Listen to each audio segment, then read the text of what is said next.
So about substances, numbing substances, or some would say mind-altering substances. And my impulses, will you give for whoever might watch this a bit of context of what are you doing? Like what is your research about it? My research is about substance use or abuse, and I would like to know what is it used, like what do you use it for? What do I use it for, or have used it for? And what is the necessity to quit? How does that necessity rise so big that there is no other option? And what is the pain also that comes with it? And then the discovery afterwards and the healing. And not so much from a point of view as in I have the good plan. I will be a better person when I quit, so I will quit smoking, or I will only drink 1 beer a week or whatever. But really this pain and necessity inside, like what's not working anymore so that I cannot do it anymore. And then yeah, how does that happen? How and what exactly happens? And what dies? And what comes after? Those are basically the questions. And of course, a little bit what helps and what works and what doesn't work.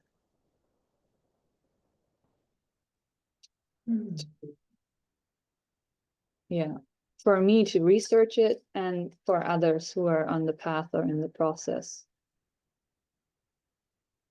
to, yeah, to maybe have it a bit easier, I guess. What you're just said awakens in me is this that one orientation can be coming closer to reality, like coming closer to what is. And my experience with having, for example, smoked tobacco or done rapé, or even like coffee or like different hallucinogenics, is that it actually hallucinogenics is a different, I would put them somewhere else, but for example tobacco or alcohol is that it takes me, it separates me from reality.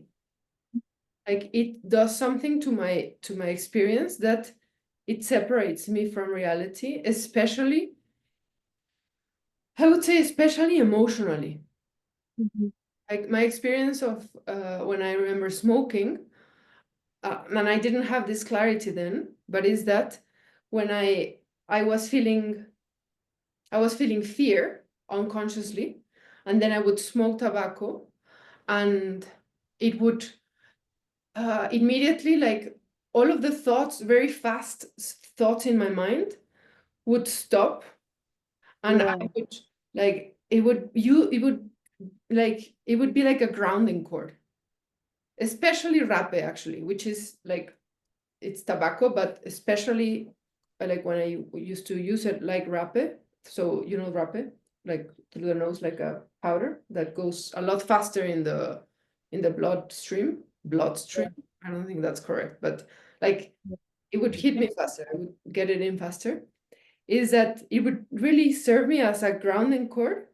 I would come into my physical body. Yeah. I would connect with more with my physical body. My fear would just, I would stop feeling the unconscious fear.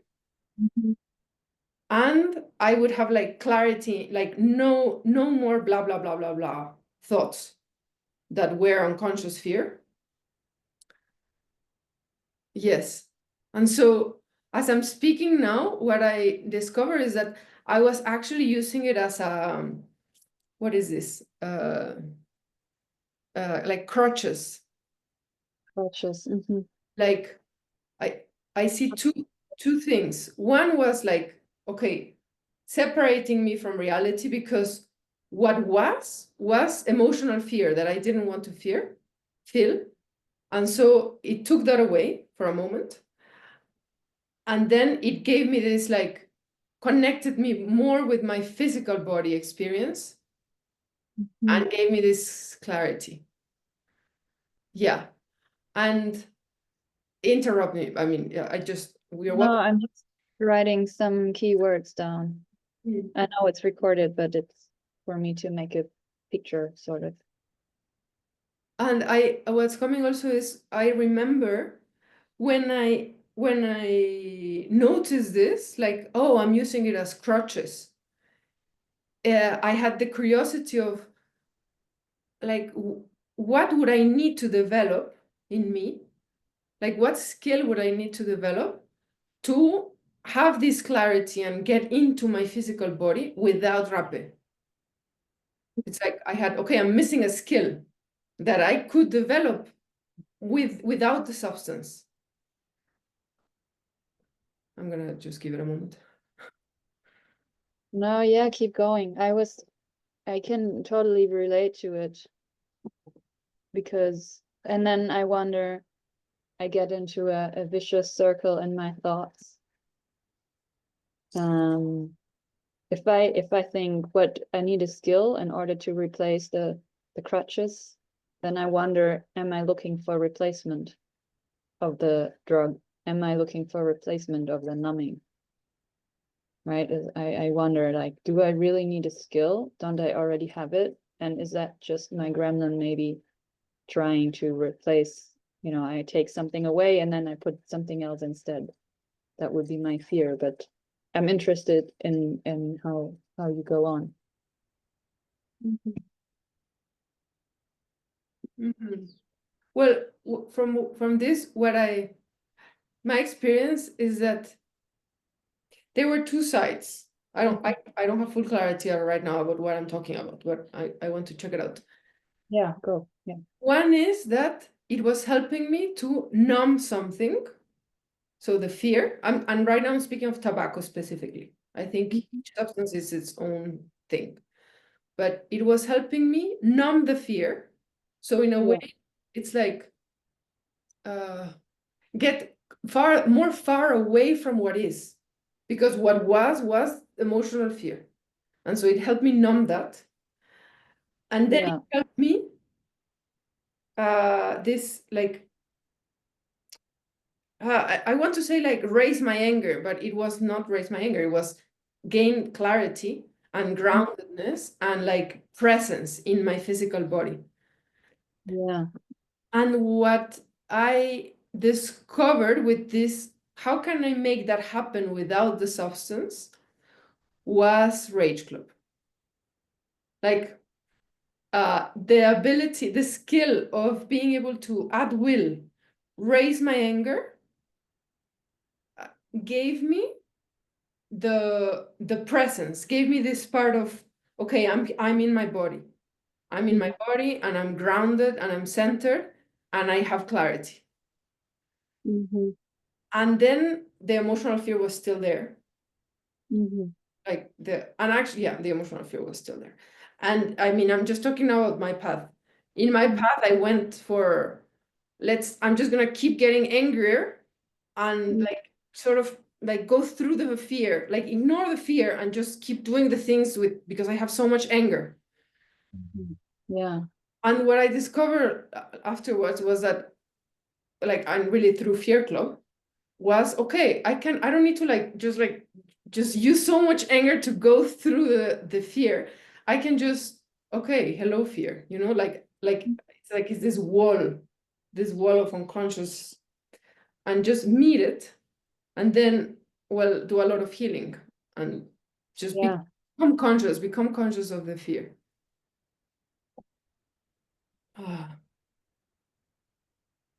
Yeah. And what is the fear?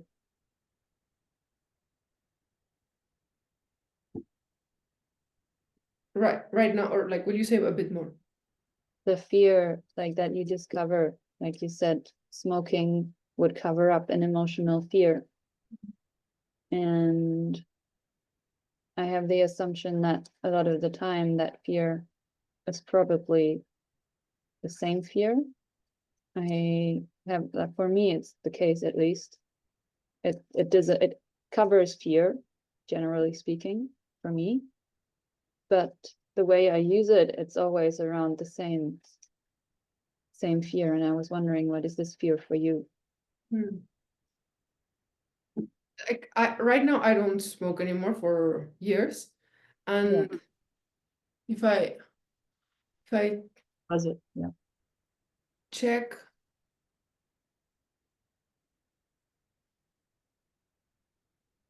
like my experience right now is I think it was many, like Mhm. many fears. Fear of being visible, fear of not knowing, Mhm. fear of not knowing, fear of actually one that was with me for a long time and now it isn't, is fear of not having shelter. Mhm. In being nomadic, I had this big emotional fear of not having shelter, and so I was constantly afraid of not having shelter in the future. Fear of the future altogether, like emotional fear of the future. Yeah, I think in my case, I sensed it was many fears. Mhm. Yeah. And what happened when you quit? Do you remember? Yeah, what I remember actually was that I'm still with tobacco or am I? Like I want to check if what's Yeah. Yeah. because I quit it. I just yeah, with different substances it was different. I'm gonna go with tobacco right now, which was rape. That was like the last form, the last thing that stayed with me for a while, because like tobacco, I had this fear and sadness of hurting me, of hurting my lungs. And then I discovered rape, and I sensed, okay, this is less harmful. That was my sense. And so yeah, less harmful, and yeah, that's what I chose for a while.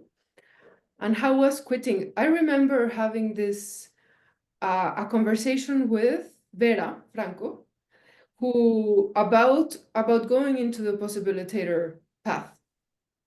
And what she like revealed is how the possibilitator path is about becoming more and more sensitive, Mhm.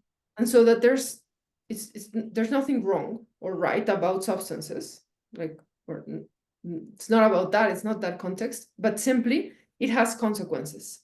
Mhm. And so for someone whose path is about becoming, yeah, with what I started saying, this closer to what is, and more sensitive to all my bodies and my impulses, and yeah, becoming more sensitive, then rape doesn't make sense, because Mhm. it is like numbing this fear and having this like crutches.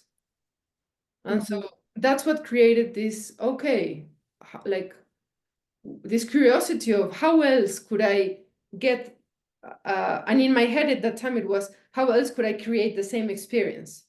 And then on the journey, I realized, okay, it's not the same experience. I'm gonna, like, a lot of fear is gonna come up actually. And then I'm gonna learn to be with the fear. That's it. Like, be with the fear. Yeah. And I have more. How it went is like me trying to reduce it Yeah. from having like gremlin, as in unconsciously just all the rape I wanted, which actually created some like low drama with a partner, like the amount of rape that I was consuming. I'm laughing, but it's not. It's actually I'm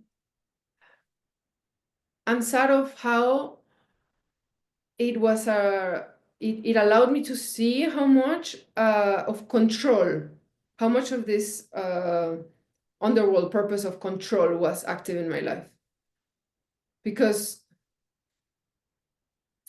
rapé was like, okay, I do it and everything is okay. Like there's no problem. All of my fears are gone and everything is okay. Yeah. Hmm. And what impact did that have on your identity? Or did it? The doing rapé or the not doing rapé? Both, because for me, and when you just said what you said, I had the sense of you were in this mindset or identity of you have this rapé and there is no problem.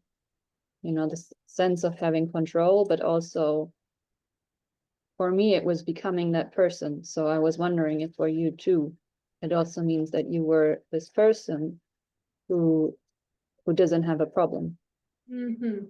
And Yes. then with Yeah. with quitting, like stop doing that, how like how did that change? I call it identity, maybe you call it something else, but for me that's why I use the word. It's very connected.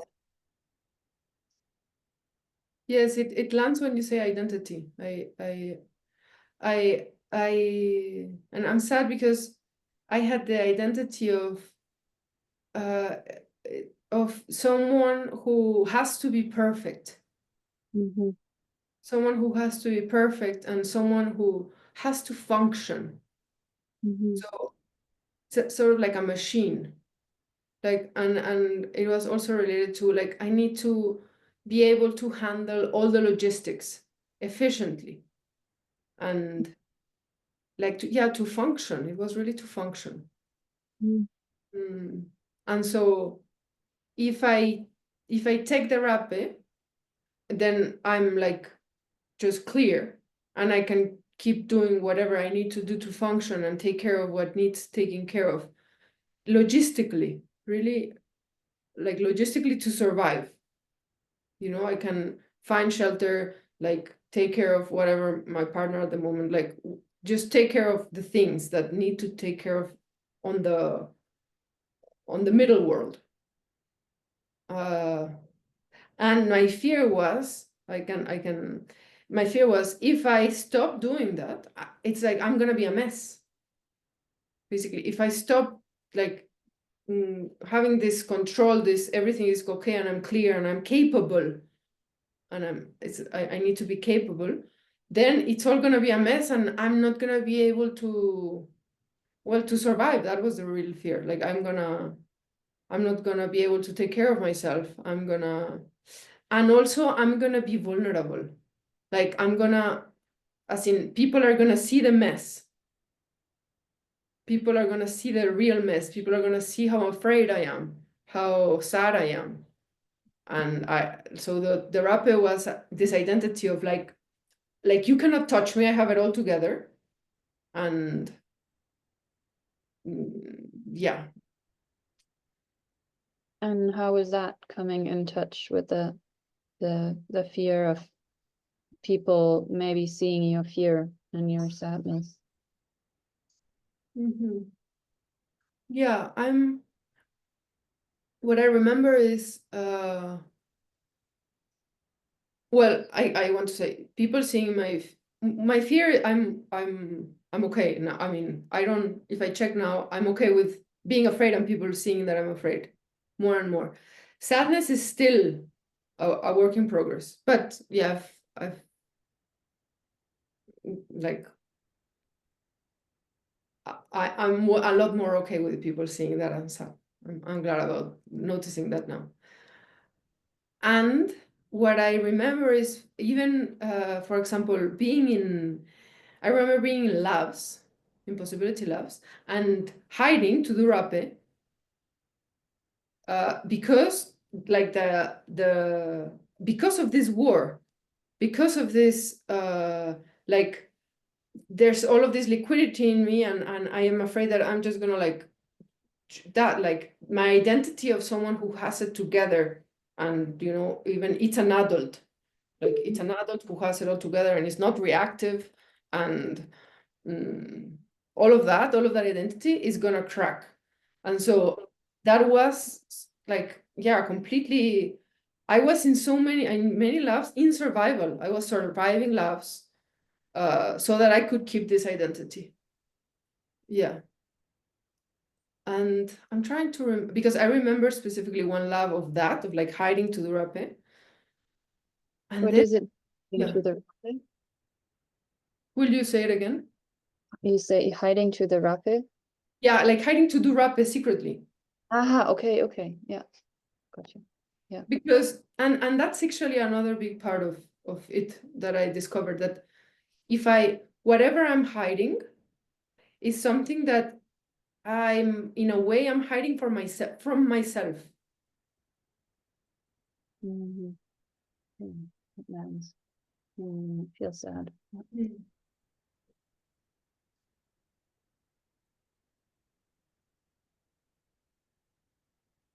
And do you want to give it some space? Like, I want to hear what this sadness has.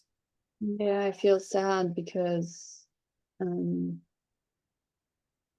it resonates in me, because I think that's also what I used to do, is hide from myself, really.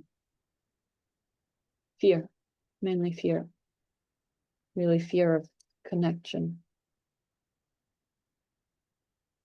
Fear of not being enough. And I would hide it from me and from others too. The smoking in your case, or what was it? Yeah, it was also smoking. And also anything, whether it's alcohol or weed or cigarettes or whatever else I would try. It was always about fear, and if it didn't hide fear, it doesn't work. So it's not so interesting. Mhm. Yeah. Yeah, and I mean, what I see now is that it's a really useful hint for, I mean, that I have it now for myself in navigating, and I sense it can be useful for other people, that whenever I'm hiding something, it's something, when I'm hiding something from others, it's worth checking it out if I want to come closer to reality. Like it's Yeah. worth, like, okay, what is going on there that I cannot, and right now, other than like not only about substances, but also about things that I cannot talk to people about, you know, that even those things, like anything that I'm hiding, what is going on there? Like what is so scary? And it's my experience is, and maybe there's other things, but my experience is that the fear is that it would break what you brought, that it would break an image of myself that I have, that I'm really scared of breaking. And so it's like that thing doesn't fit the image. So I need to keep it away from others and away from myself. Mhm. Yeah. I remember for me, the doorway also into really radically quitting everything, all substances, was a question asked in a Women of Earth Germany team. And the question was, how do you deceive yourself and others?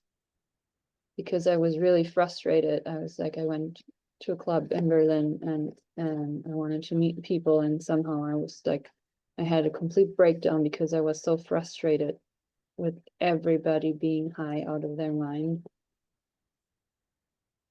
including myself. And I just thought,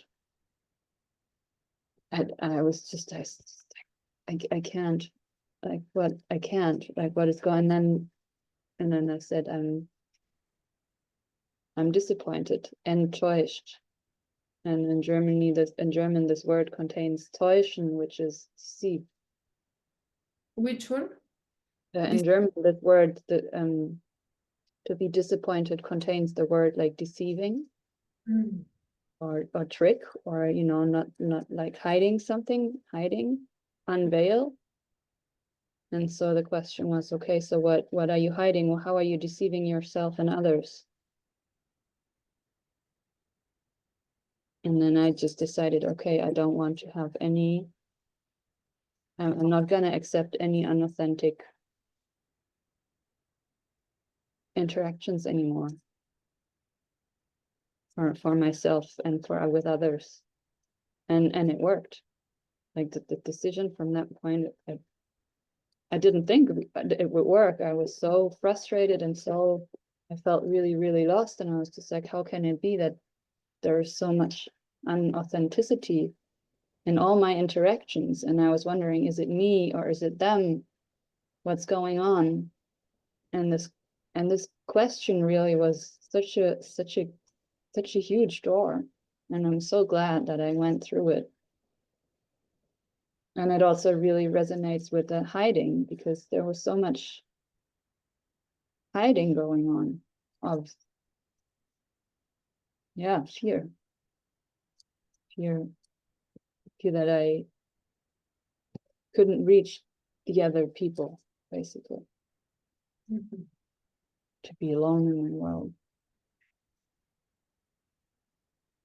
Mhm.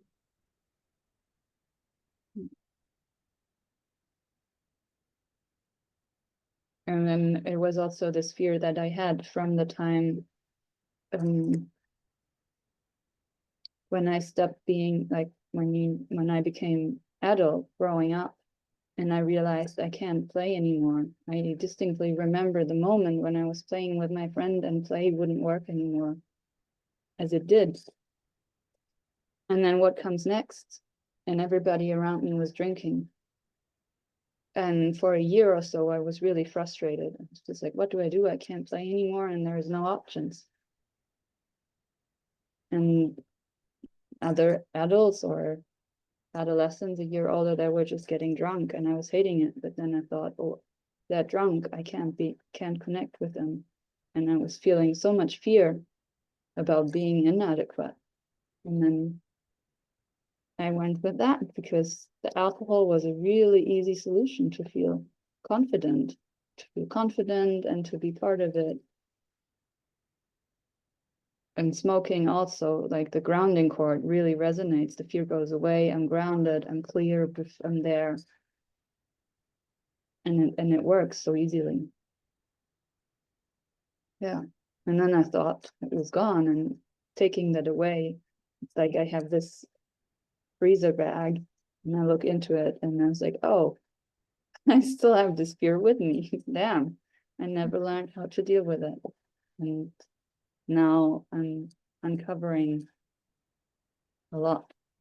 And it's again a doorway into a lot of healing.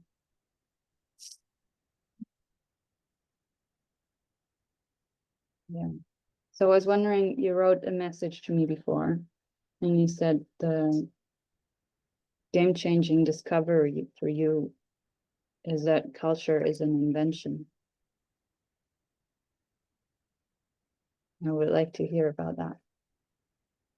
Yes, I'm glad that you reading that just now, because I was thinking as I was hearing you speak about this. Okay, I'm a child and I can play, and then I'm not a child anymore, so it's not okay to play. What? Like what do I do now? What is the next step? And that in modern culture, the offer is drink or smoke or all of these things. So welcome to adulthood. Numb yourself. Now it's okay that you numb yourself. When you are a child, it's not okay, but in adulthood, that's it. In adulthood, it's okay to numb yourself. I'm really sad as I say this. Yeah. I'm angry actually, and that is it. The anger is I want to create another offer. Like I was as you were speaking, I was with okay. That's one possibility of a culture, and so since culture is an invention, what is it that I want? What is the game that I want to play? For a long time, I was also in this. It's mainly adapting. Like Yeah. like okay, so to belong, coming from this child fear of not belonging, long, I'm gonna be like them. And so if I if I can create, if I have enough authority to create another possibility, to like stand for another way to play the game of being a human on Earth with other humans on Earth, what is it that I want? Yeah. What is it that I'm alive for? What is it that like I want? And right now is radical. I want to relate radically with people, like radically honest relating with people, which means, and I'm really turned on about exploring that right now. Yeah. And what it means is getting real about this this buffer zone that we have been sort of speaking of, this what is between my experience, my real experience, and then and what I show. You know, like if you are relating with me over here, and there's usually like a lot of a buffer of stories and fears, emotional fear, and a lot of stuff. And then something happens over here, and then it's buffered through all of this stuff, and I show something. And so what I want is to make the buffer smaller. Like what would it take on a cultural level, like on creating a culture, so that I am really revealing what is as it is happening. Yeah. Since childhood. Like, Yeah. And I'm gonna go a bit non-linear. What you started saying is how to explore this relating to substances and the consequences, not from an orientation of I'm gonna quit to be better. Yeah. Which that would be what it's like a when your compass of reality is outside of yourself. Yeah. And then I'm doing something sort of so that I can become something else that I'm not yet, and that it's better, you know. And that is also the orientation that we are told in modern culture is like, I don't know, I make a drawing as a child and I show you, and so you clap at me and you tell me great, and so then what I get is, okay, more of that. But it's like out of you praising me, or giving me this manipulation in a way of I want you to be more of that. Yeah. And then if I like if I as a child really reveal what is happening, and like get really angry and throw myself at the floor and do a tantrum because I'm really angry because I don't want to eat potatoes, whatever it is, what I get is punishment. And so then I'm going a bit far. But yeah. But Said maybe, but yeah. yeah. And punishment can there's many ways of punishment, or like negative feedback, as in, maybe don't do that. And so then what I learned is to just, okay, that's not okay to show. So then I just don't show that. I don't show my fear. I don't show my anger. I don't show my sadness. And I just put on more of this mask, this, I give you what you tell me that it's okay. Yeah, it's like you have a sieve, sieve, where you filter out, and only some things can, like, there's a lot of light and only a little thing can come out and reach you from everything that's in here. And then I figure you have more and more layers, and then the piece that can come through it gets smaller. Yeah. Yeah. And so this realizing that culture is a human invention, the culture that I stand for, that I want to create, is one where I am in reality, and I am with you in reality. And I sense that there's so much cleaning up to do. Like there's so much work to be able to live in that with people, because there's so much like wrong making inside and pretending that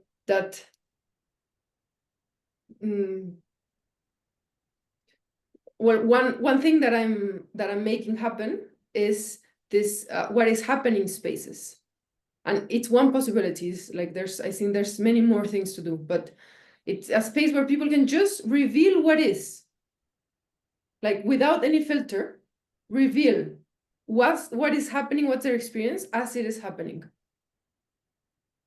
And what I am realizing in holding these spaces is that people's experience of, or like people's way of being with reality is mainly reactivity. Mm-hmm. Like if I just tell them, okay, take off the curtain, let me really see what is happening, it's reactivity. And I feel like scared and sad and angry about that is so. And I'm glad that to have the X on the map, okay, that's what we're working with. Yeah. I'd rather have that really real X on the map and then work with the reactivity and heal the reactivity, which is just, emotions in like when people are reactive, they're in the past. And so how to start healing that so that people can be with what is without reacting, just with space to be with it. And then choose what is it that I want to create. But because if I'm reacting, there's really no space to choose what I want to create. It's just like, even if I hide it, that's what's happening. I feel fear that I'm going somewhere else, but That's okay. We can go somewhere else. I think it's still related very much.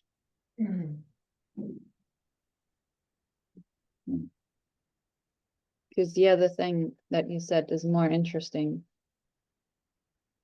to you than being in fantasy world. It's like, how do you create your own culture and invite others to play? And that's exactly where we're going. So that's perfect. Yes. Yes. And I mean, when you say that, what comes to me is this, what are the skills? Again, what are the skills? But now what comes is what are the skills to invite others to play? Because if I'm the only one, it's I mean, not necessarily it's a fantasy world, but like to make a culture, I cannot make it alone. So Yeah. what are the space holding skills to hold space for that healing in other people? And for that like, well, that necessity to be with what is, because it's just so much so much alive, so much more alive than the alternative of surviving, of numbing myself and surviving. But so how can I hold space for others to play that game with me? And I'm there, like I'm experimenting with that. Yeah. And another very practical question that came up to me that is again a little bit different and is going more back towards the first things. How can I still be in touch with people who didn't shift the context, who might still be using substances, for instance, and I love them, and of course they're lovable people, and yet there is this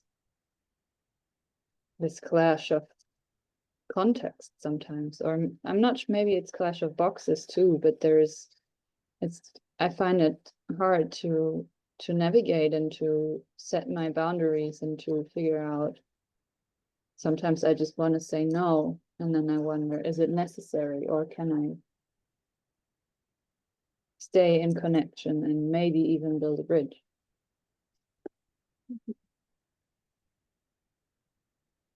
And will you say more about how it is for you? I'm curious. Yeah, I feel fear because it's a little bit the root for me also to take substances or to use them, to drink alcohol, for instance, to be adaptive, this wanting to be in connection. So that's why I feel it's a little bit dangerous at the same time. I don't want to close, like I don't want to burn bridges.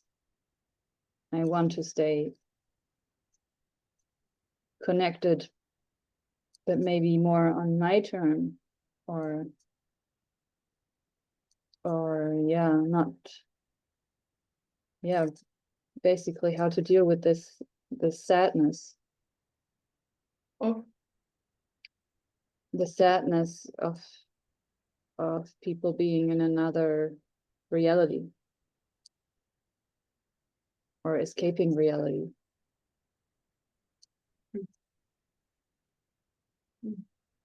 like how to be with the sadness of people escaping reality.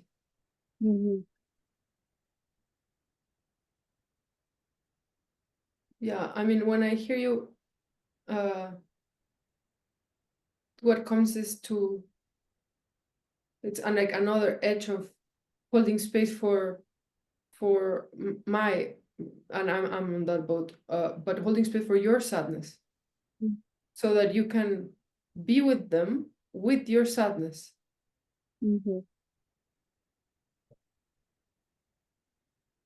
With this sadness that's what they're choosing.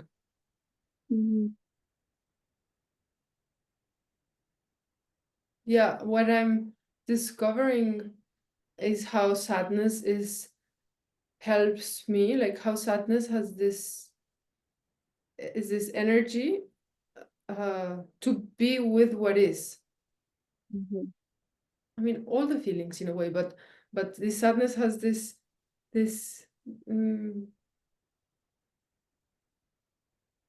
quality of being, of helping me be with neutrally, like simply be with whatever, like myself and like reality and other people.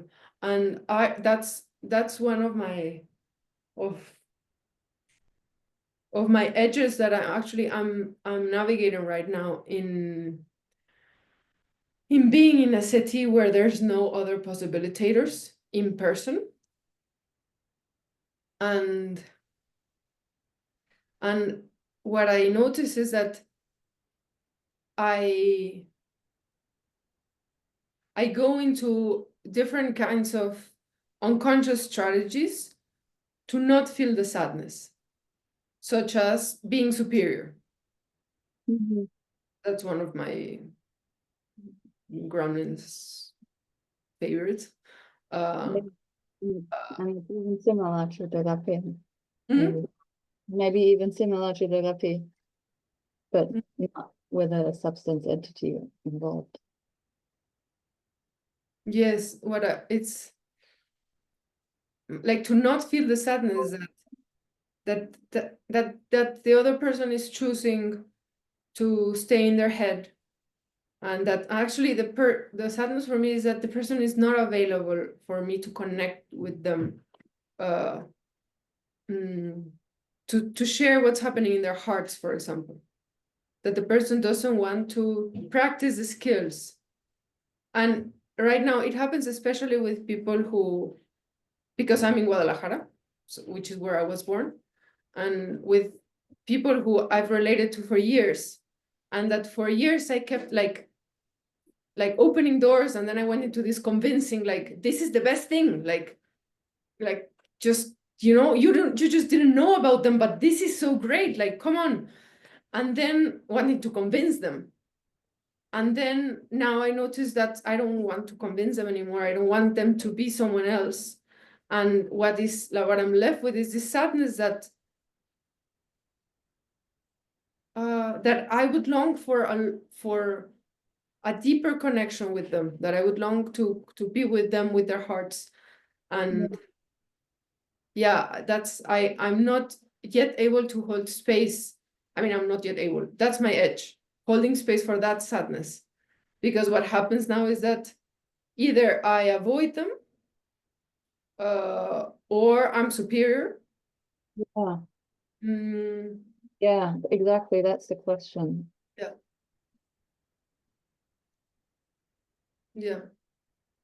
And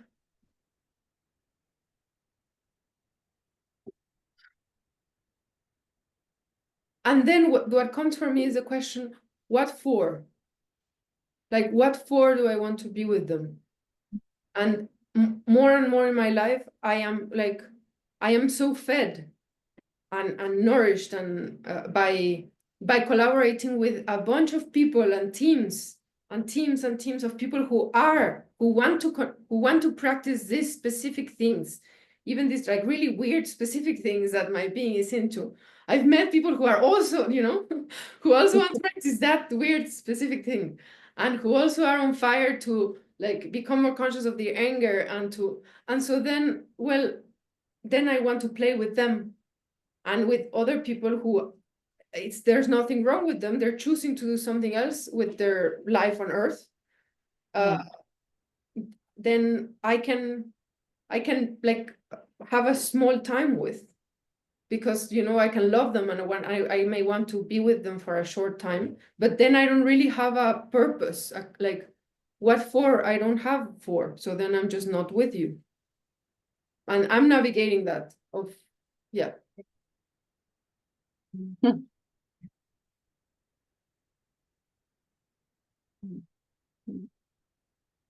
I feel like I feel very glad about this conversation.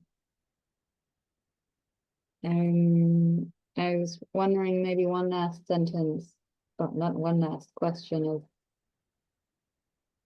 and I don't even know if that's easy to answer in short or whatever, but what works? Like, if somebody is in the process of quitting some substances and maybe is having a difficult time at one point or another, like, what would you tell them what works?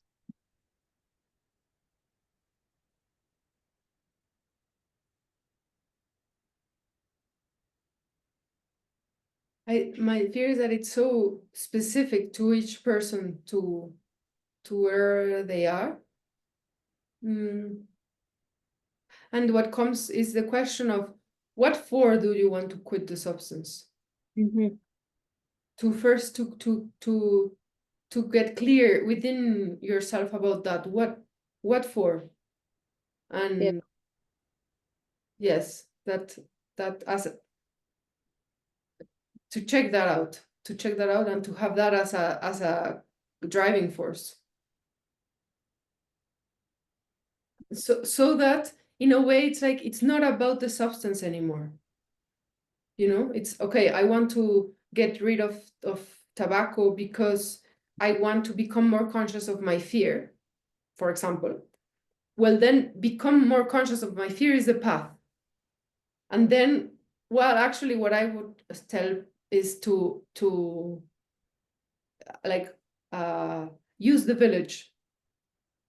To like share vulnerably with the village. Hey, this is what's going on for me, and I want possibilities for whatever the what for is.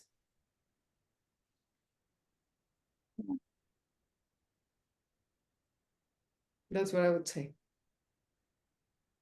Oh, thank you. Thank you for initiating this space. I sense that we're complete. I mean, I'm complete. Do you have any? Yeah. No, me too. I'm complete. This has been very nourishing to me.